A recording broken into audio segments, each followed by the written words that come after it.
మీకు ఈ వీడియో నచ్చినట్లయితే వీడియోని లైక్ చేయండి.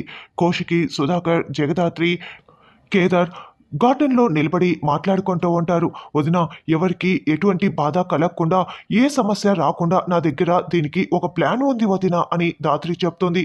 ఏంటో చెప్పు జగదాత్రి అని కౌశికి అంటుంది.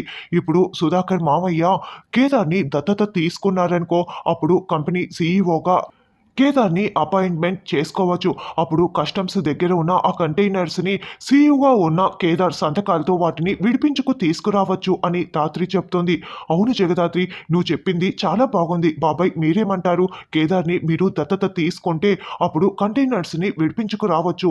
జగదాత్రి చెప్పింది ఎవరికీ ఎటువంటి ప్రాబ్లమ్ రాదు. ఎవరు కూడా బాధపడరు అని కౌశికి అనడంతో, అవును జగదాత్రి చెప్పింది చాలా బాగుంది. ఇది నాకు కూడా అంగీకారమే అని సుధాకర్ అంటాడు.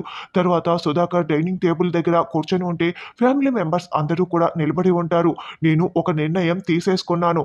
కస్టమ్స్ వాళ్ళ దగ్గర ఉన్న కంటైనర్స్‌ని విడిపించుకు రావాలంటే కంపెనీ సీఈఓగా ఇప్పటికిప్పుడు ఎవరో ఒకరు అపాయింట్మెంట్ అయి తీరాల్సిందే. అందుకే నేను కేదార్‌ని దత్తత తీసుకుంటున్నాను అని సుధాకర్ చెప్తాడు. దాంతో వైజయంతి, నిషి అందరూ కూడా షాకింగ్‌గా చూస్తూ ఉంటే కేదార్ చాలా సంతోషంగా చూస్తూ ఉంటాడు. ఇక ధాత్రి కూడా చాలా సంతోషపడుతూ ఉంటుంది. ఏమంటున్నారు మావయ్య మీరు? మేము అంగీకరించము అని నిషి, వైజయంతి అంటారు. ఏందబ్బా నువ్వు కేదార్‌ని దత్తత తీసుకోవటం ఏంటి అని వైజయంతి కూడా నిలదీస్తూ ఉంటుంది.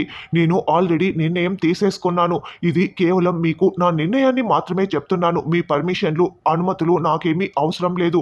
కేదార్‌ని నేను కొడుకుగా దత్తత తీసుకోవటం అయితే జరిగిపోతుంది. ఇదే నా ఫైనల్ నిర్ణయం అని సుధాకర్ తేల్చి చెప్పేస్తాడు.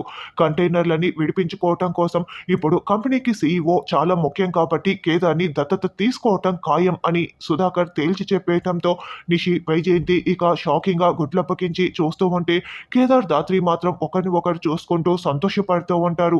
కౌశికి కూడా చాలా సంతోషపడుతూ ఉంటుంది.